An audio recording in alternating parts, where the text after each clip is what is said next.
Génesis capítulo 38, versículo número 26. Amén. Amén. Y voy a leer del versículo 26 hasta el versículo número 27. Dice así en el nombre que es sobre todo nombre de Cristo, en el nombre de Cristo Jesús, Señor nuestro, en la versión Reina Valera revisada de 1960. Entonces Judá lo reconoció y dijo: más justa es ella que yo, por cuanto no la he dado a Sela a mi hijo, y nunca más la conoció. Versículo 27.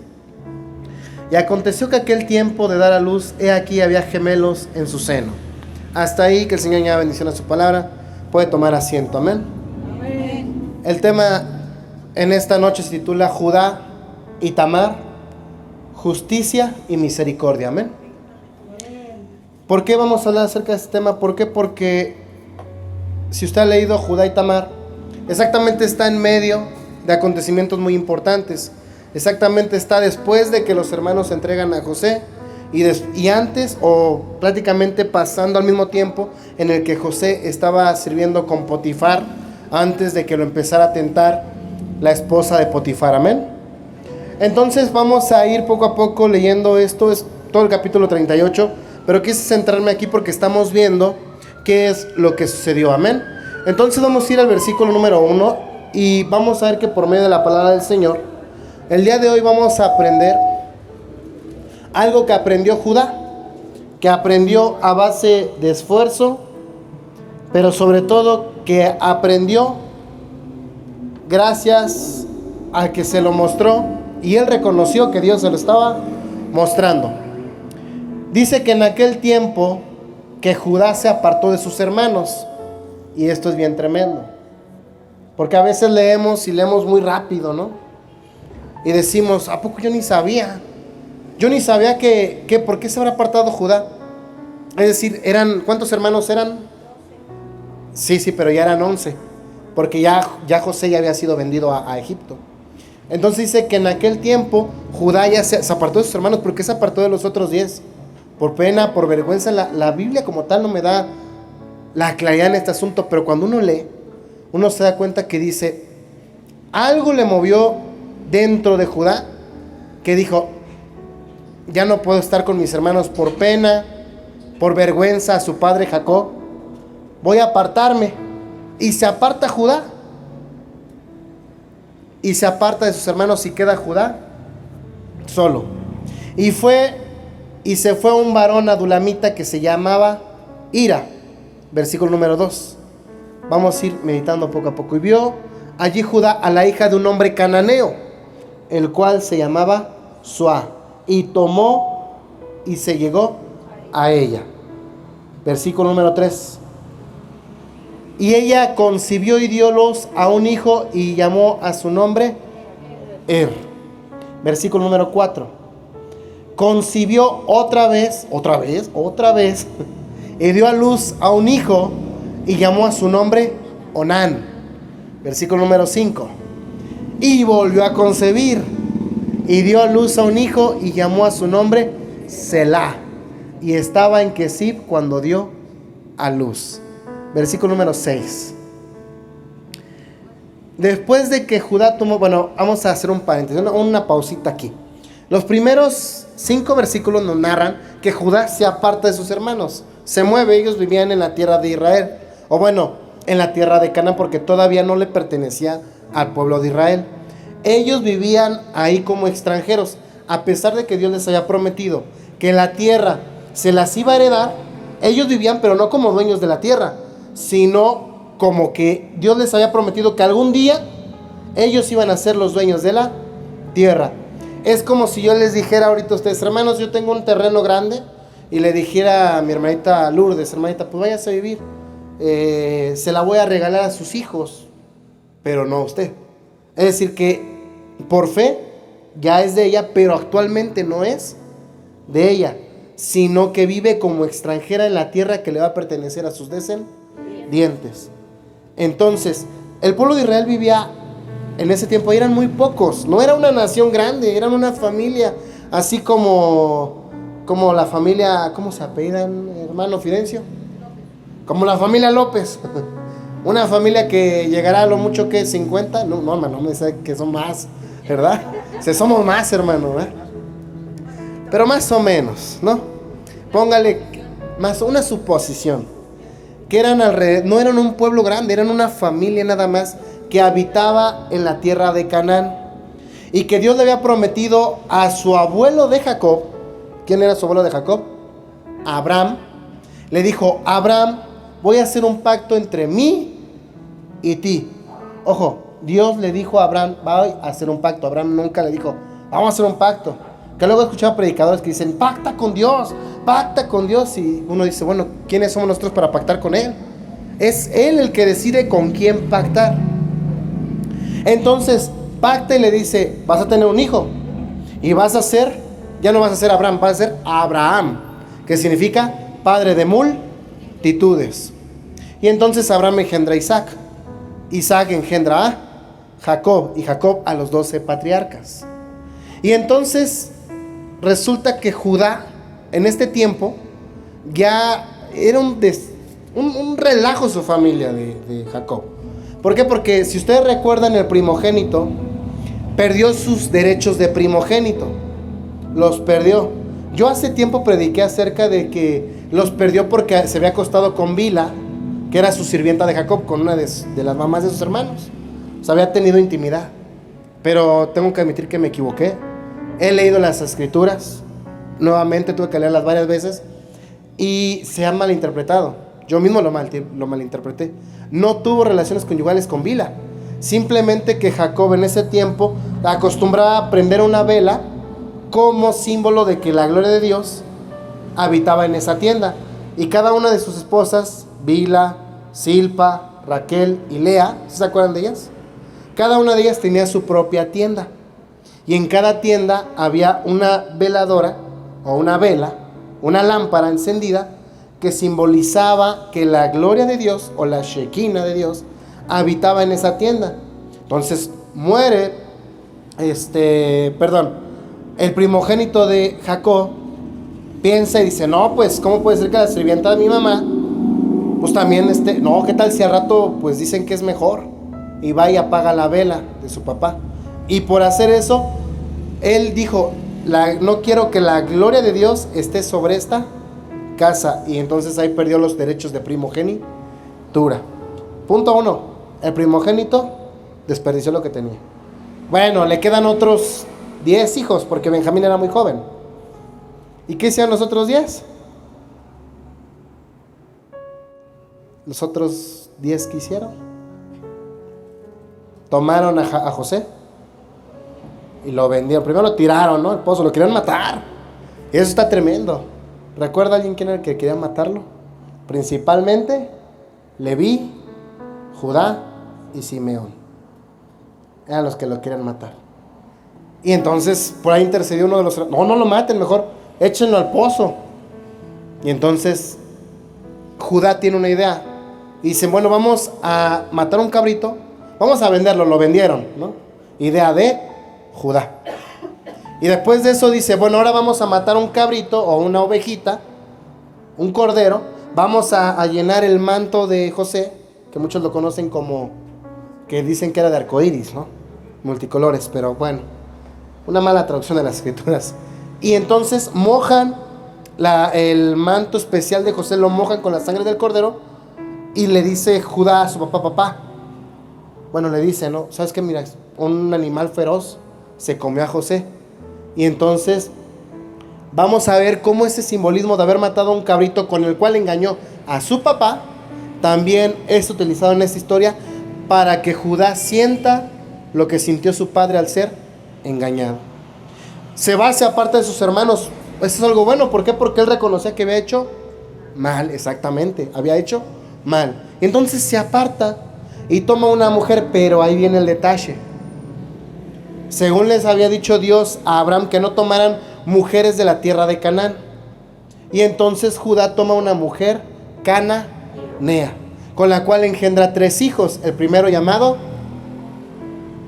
hermana, la acabamos de leer ahorita, tiene 7. Ahí está. Llamado Híjoles. Sí le voy a pedir una libreta, ya anoten ahí. Después tiene otro primogénito. Bueno, no primogénito. Tiene un segundo hijo, al cual se llama Onán. Y después tiene un tercer hijo, que se llama... ¿Cómo no está? Exactamente, Selah.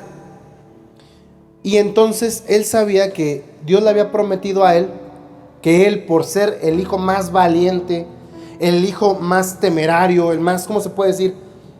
El que no le temía, el que sabía que Dios era su refugio y su fortaleza. Dice en las Escrituras que Judá es comparado con un león. Por eso sabemos que nuestro Señor Jesús, dicen que Él es el león de la tribu de Judá. Exactamente, ¿por qué? Porque Judá es comparado con un león. Como es comparado con un león, Dios le empieza a prometer a Judá que de él van a salir reyes, ¿no? Entonces Judá dice, pues necesito descendientes. Y entonces, ahora sí vamos al versículo número 6. Judá toma para su primogénito una mujer, la cual se llamaba Tamar. Y entonces ahí es donde empezamos con el problema. ¿Por qué? Porque muere.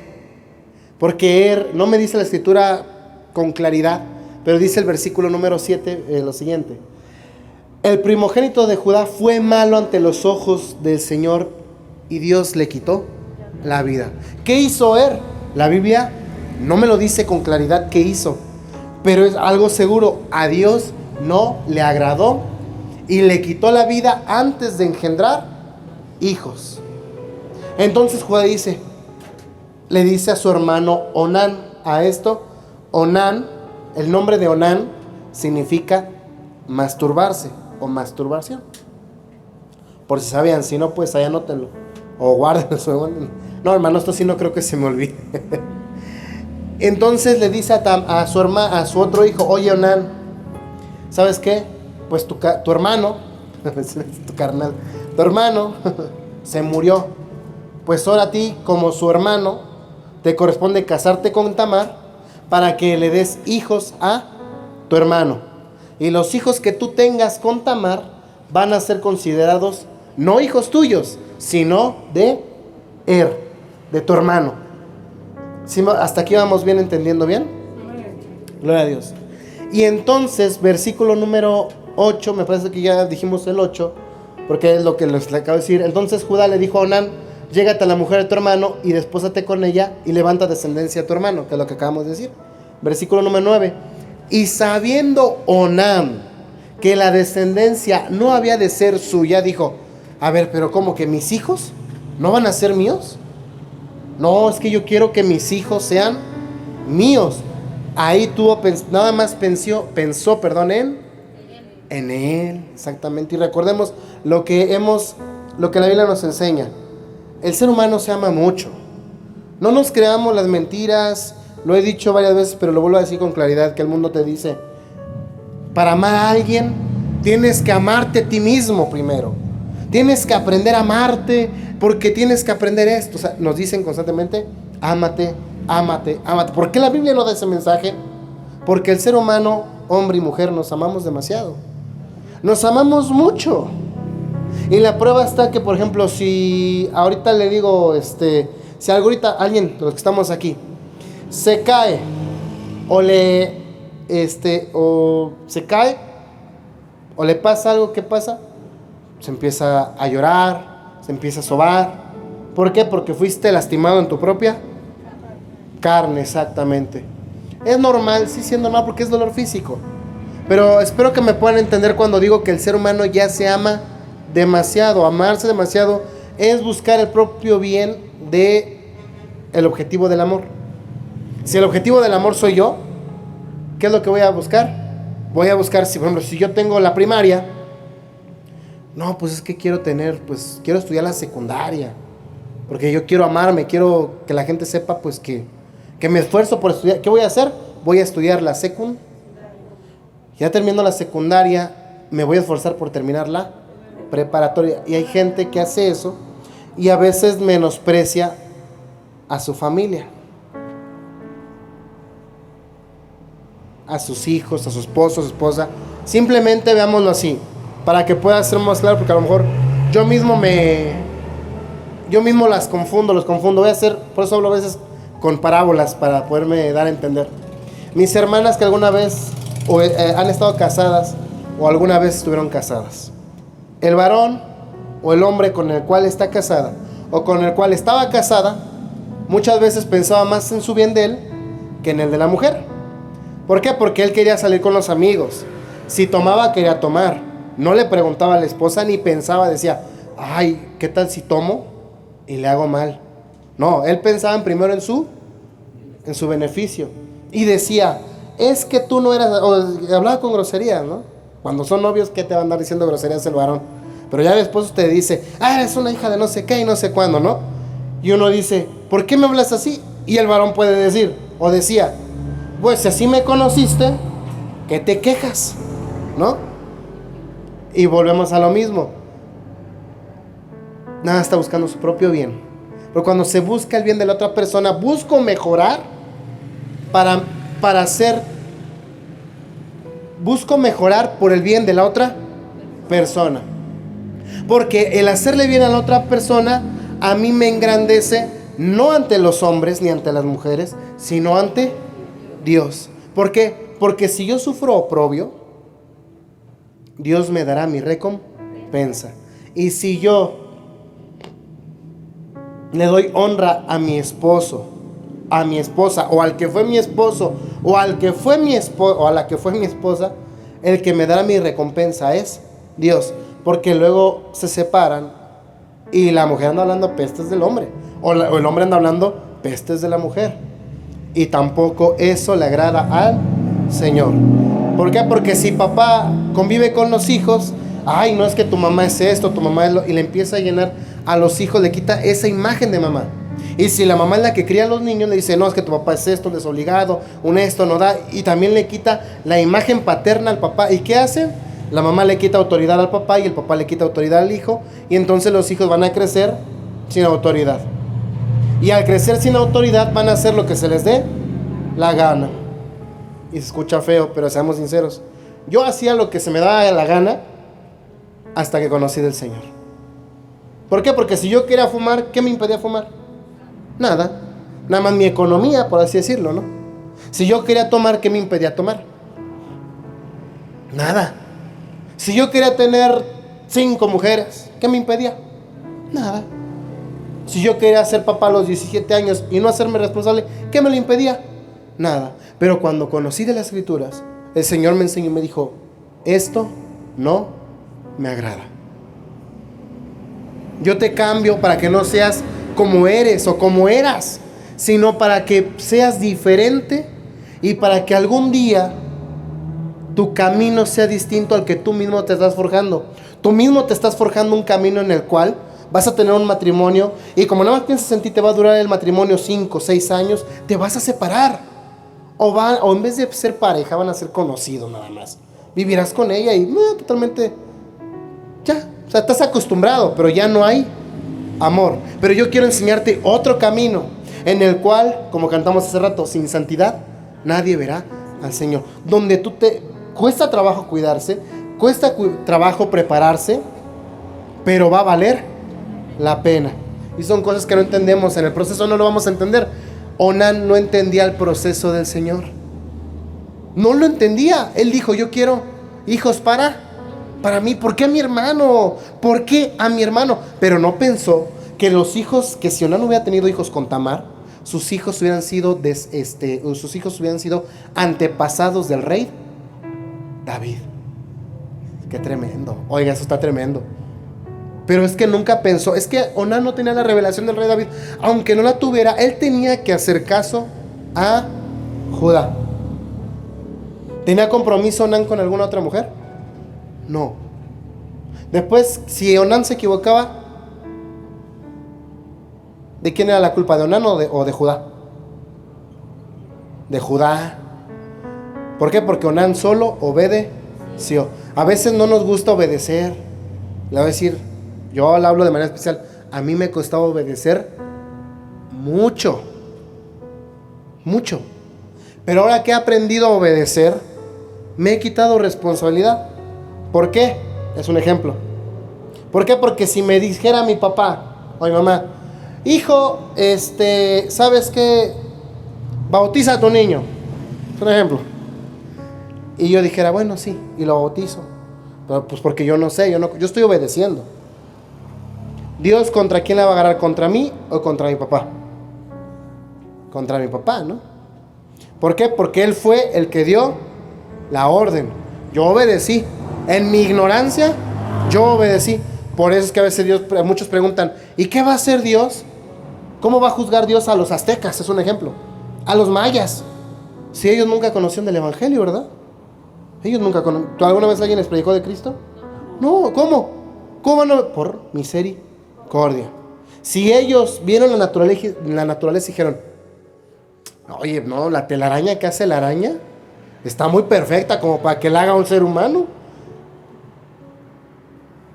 No, oye, ¿cómo es posible que una plantita me quite los problemas intestinales, ¿no? Esto no puede ser, esto debe ser de un Dios. Si tú, por medio de todo lo demás, honras al Señor por naturaleza, el Señor te honra. Pero cuando no, Dios tiene misericordia por ignorancia. El problema no es la ignorancia, el problema es el conocimiento. ¿Por qué? Porque cuando tú ya sabes, ahí es donde Dios entra y dice, tú ya sabes lo que es bueno y lo que es malo. Porque si sabes lo que es bueno, ¿por qué sigues haciéndolo malo? Y entonces dice que sucedía que cuando se allegaba a Tamar, vertía en tierra.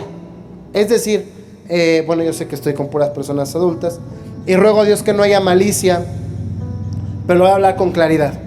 Al momento de tener relaciones conyugales con Tamar, al momento de eyacular, eyaculaba afuera, no adentro. ¿Y eso para qué? Para no darle descendencia a su hermano.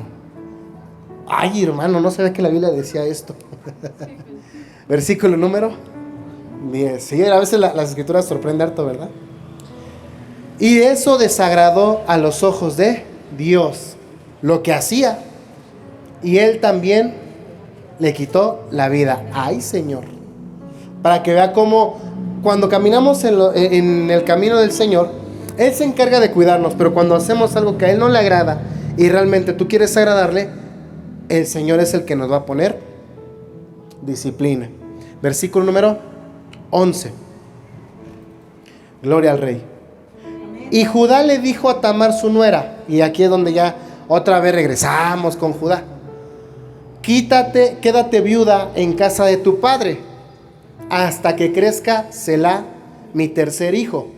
Porque dijo, no sea que él también muera como sus hermanos. Y se fue Tamar y estuvo en casa de su padre. Y aquí sí les quiero explicar, porque a lo mejor ahorita lo leímos y decimos, no lo entendí. Ok, Judá dice, se murió el primero, se murió el segundo, pero Judá no sabía porque se había muerto el segundo. No, veamos. ¿Quién le va a decir a su suegro? Ay, suegro, es que ¿qué cree? Pues su hijo eyaculaba afuera. No, pues ¿quién le va a decir? ¿Quién va a llegar con esa confianza? Nadie, ¿verdad?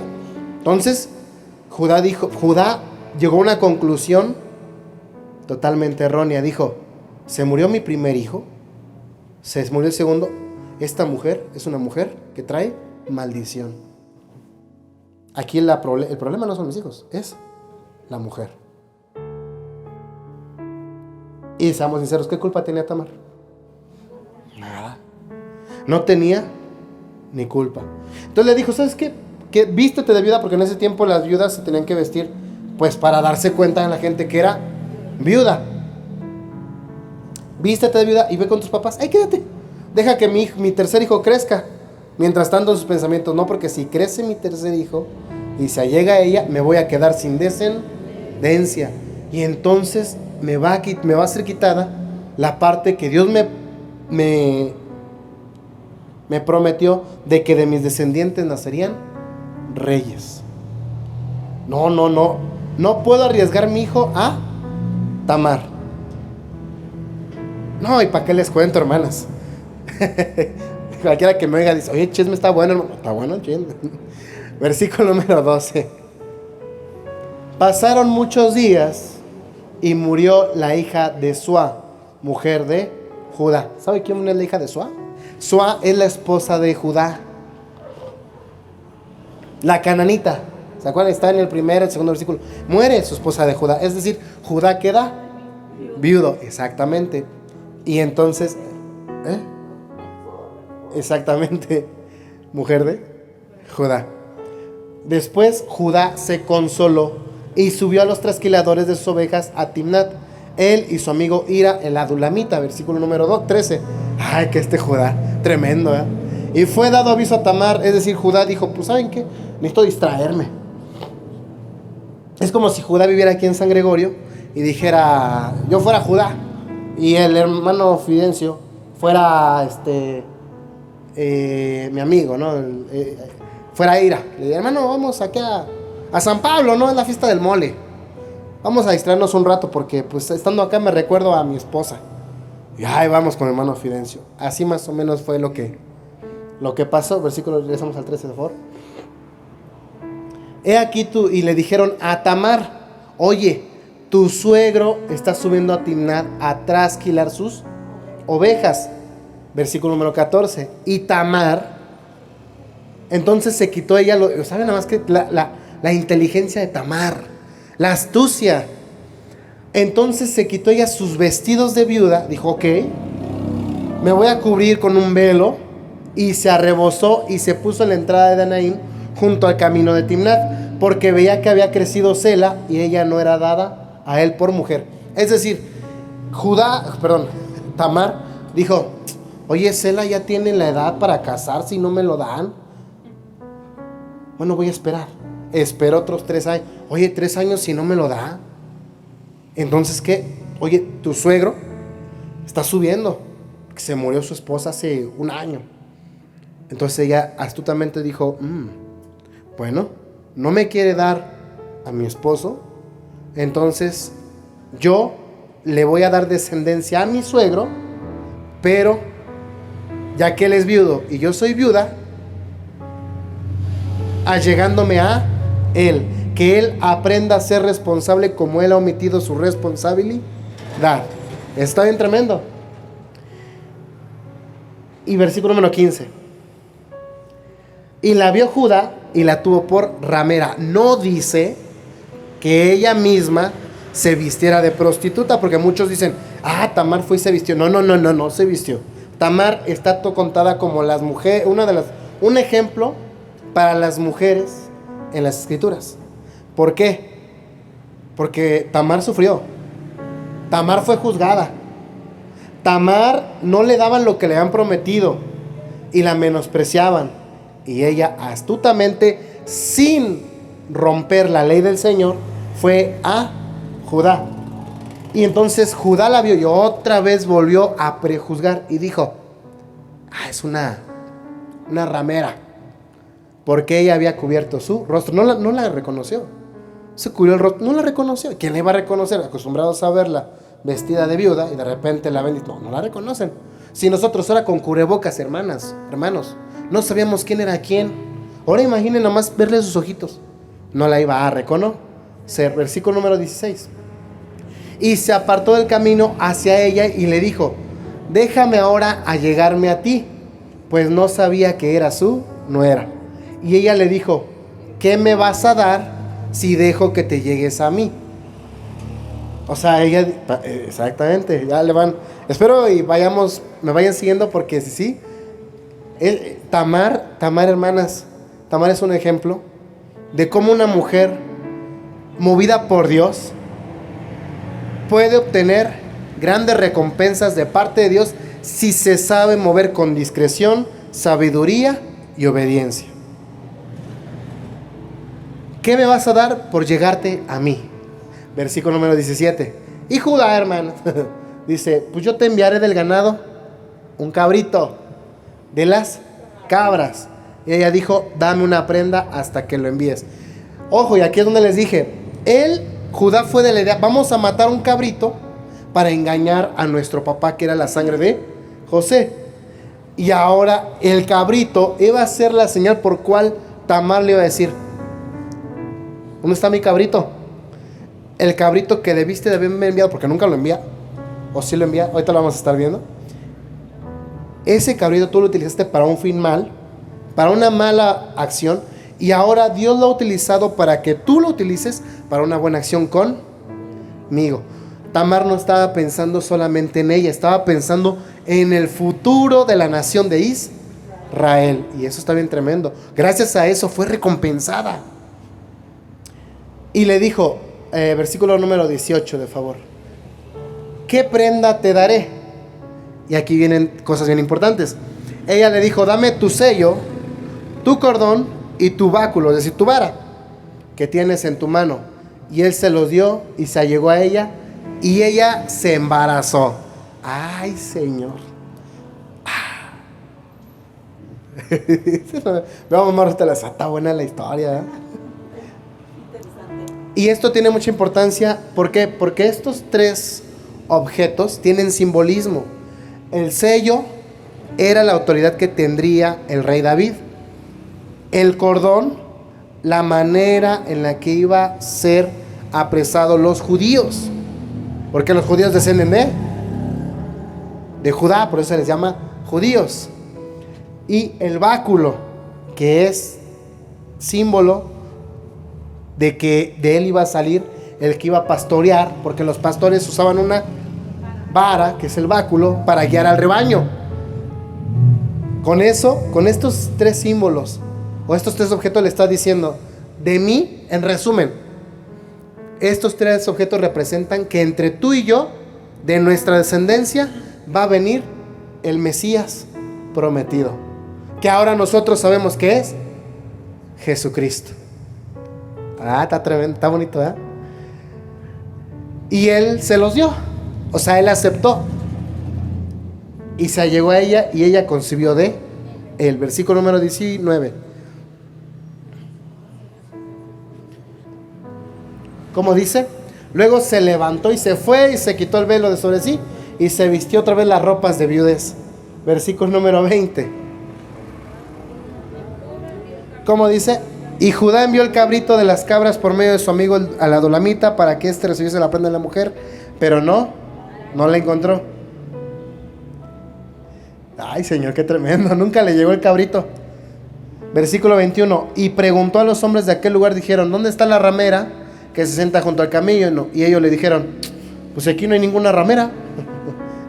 Y entonces él se volvió a Judá y le dijo que nunca la encontró. También los hombres del lugar le dijeron: aquí no ha habido ramera. 23.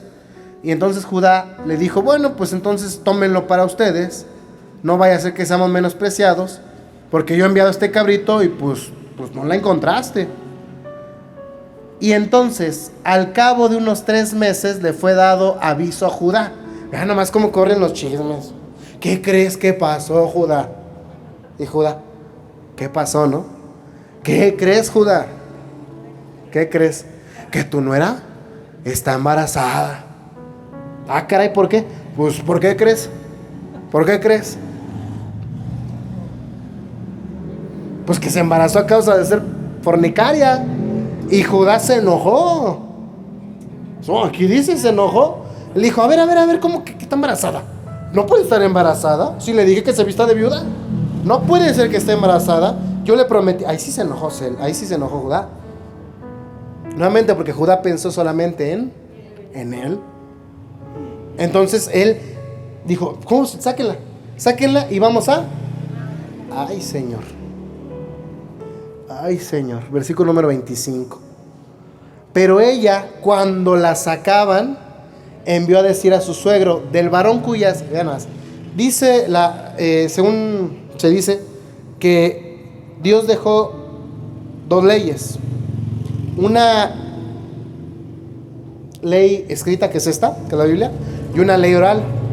La ley oral dice que cuando estaban sacando a Tamar, que Tamar le dijo: yo tengo algunas cosas. O sea, sintió el miedo. Joder, yo tengo algunas cosas, porque son... Tráigalas. Y que Judá llevó a Tamar a que la juzgara Isaac y Jacob. O sea, su padre y su abuelo. ¿Por qué? Porque ellos eran los hombres justos de aquel tiempo. Pero que entonces Satanás, un ángel de Edom, de esos de los que van a salir al final de los tiempos, se interpuso en el camino y escondió, o sea, no aparecían las cosas en la casa, porque él las escondió. Entonces Dios mandó a uno de sus ángeles, al ángel Miguel, a Miguel o a Gabriel, no me acuerdo quién, y ellos fueron los que hicieron que las cosas volvieran a aparecer. ¿Para qué? Porque Dios ya había designado que el hijo de Tamar iba a ser pariente lejano, o de por medio de ellos iba a venir el rey David, y por ende el Mesías. Y entonces trae las cosas y le dice: el varón cuyas cosas son estas, o sea, el dueño de este sello, ¿de qué más? De esta vara y de este cinto, de este cordón, es de quien estoy embarazada, exactamente, encinta. Y dijo: mira, ¿de quién ahora son estas cosas? A ver, Tamar, a ver tú, Judá, ¿te quejas? Dices que yo soy fornicaria. Se supone que tú estás viudo, ¿no? Supone que tú no puedes fornicar tampoco, ¿verdad? A ver, ustedes que están juzgando, jueces, Judá, dime de quién son estas cosas. ¿No? Y se imaginan la cara de Judá. ¿Quién más podría tener esas cosas? Versículo número. Entonces Judá la reconoció y dijo: ella es más justa que yo. ¿Por qué? Vean nomás qué tremendo. ¿Por qué es más justa Tamar? ¿Por qué? Porque yo le prometí que le iba a dar a mi hijo, pero yo la juzgué mal. Yo fui injusto. Yo pensé que ella era una mujer maldita, que por causa de ella mis hijos murieron, pero yo juzgué mal. Yo fui un hombre injusto para esa mujer. Y ahí por eso el título del tema se llama Judá y Tamar, justicia y misericordia. ¿Por qué? Porque donde el hombre, hermanos, donde el hombre es injusto, Dios hace justicia. Judá dijo: ella es más justa que yo. Y está tremendo decir que era más justa que uno de los 12 patriarcas. Óigame, estamos hablando de palabras mayores. No estamos ante cualquier israelita, sino uno de los 12 patriarcas, uno de los jefes, y no cualquiera. No era un Rubén, o no era un Neftalí, no era un Dan, sino era el líder de los 12 en ese momento. No estaba José. Y recuerde que el primogénito había perdido sus derechos de primogénito. Todos seguían a Judá. ¿Por qué? Porque Judá era el valiente, el que tomaba las decisiones, el que nunca se equivocaba, y el que cuando se equivocaba decía: sí, me equivoqué. Y eso le trae las bendiciones que Jacob da al final de Génesis. Por cuanto no le he dado a mi hijo Sela, y nunca más la conoció. Versículo número 27. Y aconteció al tiempo que dar a luz, he aquí había gemelos en su seno. Sucedió que cuando daba luz, que sacó la mano el uno, y la partera tomó y ató a su mano un hilo de la grana, y dijo: este fue el primero. Y entonces, versículo número 29, pero volviendo él a meter la mano, salió su hermano, y ella dijo: ay, qué brecha te has abierto, y llamó a su nombre Fares. Versículo número 30. Después salió su hermano, el que tenía en su mano el hilo de grana, y llamó a su nombre Sara. Y entonces esto es bien tremendo. ¿Por qué? Porque nos damos cuenta que por medio de la justicia que Dios hace, si usted se va a la genealogía de Jesús en Mateo 1 y en Lucas capítulo 3, es bien curioso que mencionan Judá, cuya esposa fue Tamar. Ellos tuvieron es más, mire, Mateo 1, para que vean la importancia de esto. Mateo capítulo 1. ¿Por qué? Porque todos sabemos, o la mayoría que ha leído las escrituras, sabe que dice las escrituras, capítulo 1: tus pensamientos, dice el Señor, no son como mis pensamientos. Mis pensamientos son más altos que los tuyos. Entonces, ¿qué es lo que corresponde a los que somos pueblo del Señor? Ser como Tamar. Y dice en el versículo número 6, Versículo número 3 de Mateo 1. Judá engendró de Tamar a Fares y a Zara. Fares a Esrom y Esrom a Aram. Y es bien curioso porque menciona a Tamar. ¿Por qué no me menciona a la esposa de Fares? ¿Por qué no me menciona a la esposa de Esrom? ¿Por qué no menciona a la esposa de Aram? Muy pocas mujeres, hermanas, son mencionadas en la genealogía de Jesús. ¿Alguien recuerda el nombre de alguna de las mujeres que son mencionadas en la genealogía de Jesús? Ni Eva fue mencionada. Y eso está tremendo. Tamar, Ruth y la esposa de Salomón, que era la antigua esposa de Urías, ¿cómo se llamaba? Betsabé. Son parte de las mujeres que el Señor permite que el evangelista escriba con un propósito. Mujeres de fe. Justas. Y esto tremendo, o sea, decir que son más justas que los mismos justos. Oiga, no sé usted cómo vaya viendo el asunto y espero que vayamos entendiendo, pero muchas veces creemos que ha habido injusticia en nuestra vida. ¿Cuántos alguna vez, o cuántas, que sí, porque la mayoría son mujeres, cuántas alguna vez han sentido injusticia en su vida? Que dicen, ¿por qué me pasa esto? ¿Verdad? ¿Por qué me pasa esto? Bueno, a veces los planes de Dios es que si no te hubiera pasado eso, no estarías ahorita aquí. Eso, ni que negarlo. Y no es que yo sea profeta divino, nada de eso, sino ¿por qué? Porque la voluntad de Dios es crear un pueblo apacible, humilde, sencillo, justo y misericordioso. Y no seríamos así si no hubiéramos pasado por pruebas, dificultades, tribulaciones, si no fuéramos sometidos a prueba. Si nuestro orgullo no hubiera sido quebrantado, si nuestra soberbia, nuestra altivez no hubiera sido quebrantado, no seríamos tomadas en cuenta. Y parte de las obras de Tamar no fue, porque a veces se comete el error. Si usted alguna vez ha ido a un congreso de mujeres, o ha visto congresos de mujeres, o predicaciones para mujeres, por lo regular se dice, mujer, tú que eres una guerrera, sé como Débora, sé como, y empiezan a nombrar, y siempre se toma como ejemplo a Débora, siempre. ¿Por qué? Porque fue una guerrera, fue una juez de Israel, pero no se habla de esto. No se habla de Sara, la esposa de Abraham. Y no con eso es que Dios no quiera o no haya querido a Débora, sí, pero vuelvo a repetirles, Dios hace más cosas y maravillosas cosas con un pueblo humilde, sencillo, de rodillas, que con un rey con la espada desenvainada, dispuesto a pelear. Porque a veces dicen, hagámosle guerra al demonio, hagámosle guerra al diablo, reprenda, ¿qué más dicen aparte de reprenda? Decrete. Y usted no va a ver en la Biblia ningún hombre diciendo, yo decreto, más que el rey. Y si tomamos el ejemplo del rey David, él dijo, a partir de hoy haré misericordia con Mefiboset, que fue lo que hablé la vez pasada. De ahí fuera, ninguno de los discípulos de Jesús, a nadie los ve diciendo, te reprendo. No, a nadie. Decía, el Señor te reprenda. Decreto sanidad. No puedes decretar sanidad. No puedes decretar que somos victoriosos. No le hagas guerra a Satanás.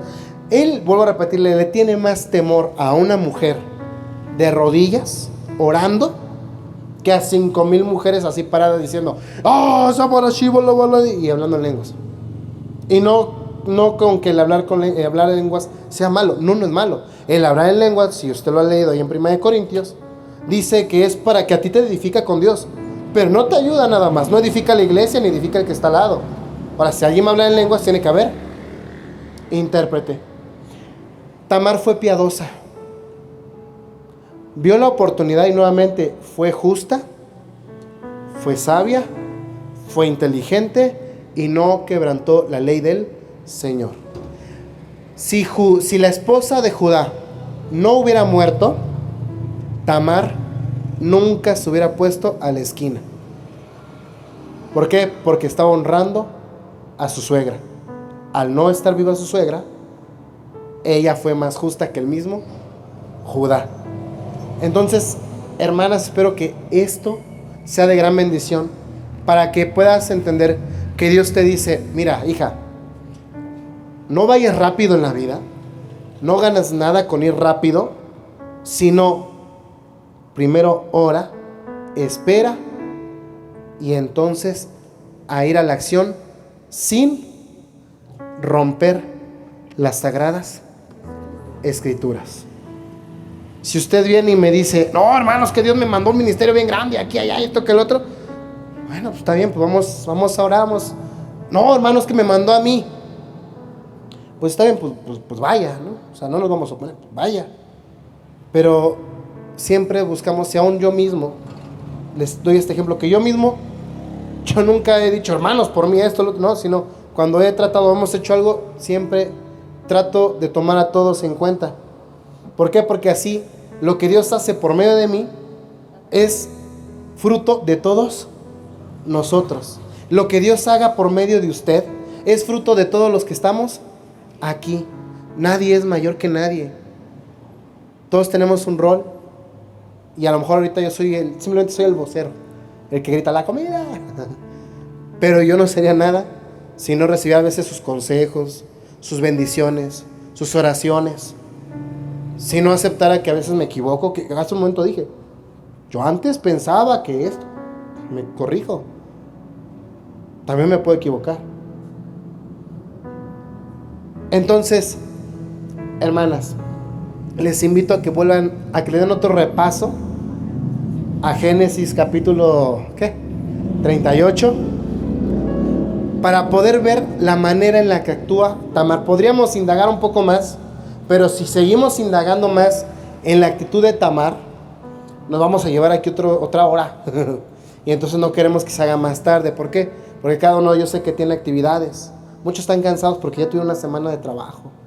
Una semana donde dicen: ay, hermano, parece temprano ir a dejar a los niños, a las niñas. Ya, hermano, quiero descansar, porque mañana sábado puedo levantarme un poquito más, que es cuando más temprano se paran los chamacos, ¿verdad? A veces. Entonces, pues bueno, cierra sus ojitos, vamos a orar, vamos a hablar con el Señor. Y vamos a pedirle a Dios que nos ayude a identificar los tiempos y la justicia, así como fue con Tamar. Y lo he estado diciendo y lo vuelvo a repetir. Yo creo que se acercan tiempos, hermanas, hermanos, en el cual los que sientan de parte de Dios van a pasar a estar sentados a activarse, ya sea en la oración, ya sea en los cantos, ya sea en una palabra, ya sea... ¿Por qué? Porque solamente haciendo las obras de Dios es como vemos la mano de Dios en nuestra vida. Así el día que vayamos a evangelizar, usted no solamente escuche: ah, fueron a evangelizar, sino usted diga: sí, es cierto, yo fui a evangelizar con ellos y lo vi.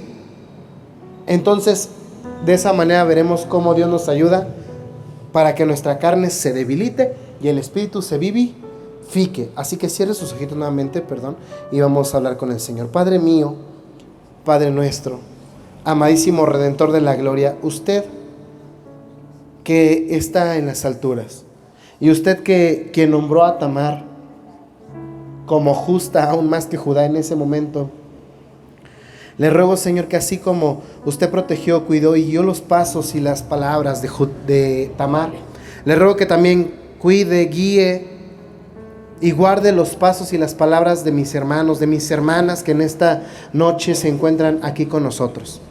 Padre celestial, yo sé que usted es santo, puro y misericordioso. Le ruego, Señor, y le doy las gracias. ¿Por qué? Porque mediante su Espíritu, Señor, hoy nos ha mostrado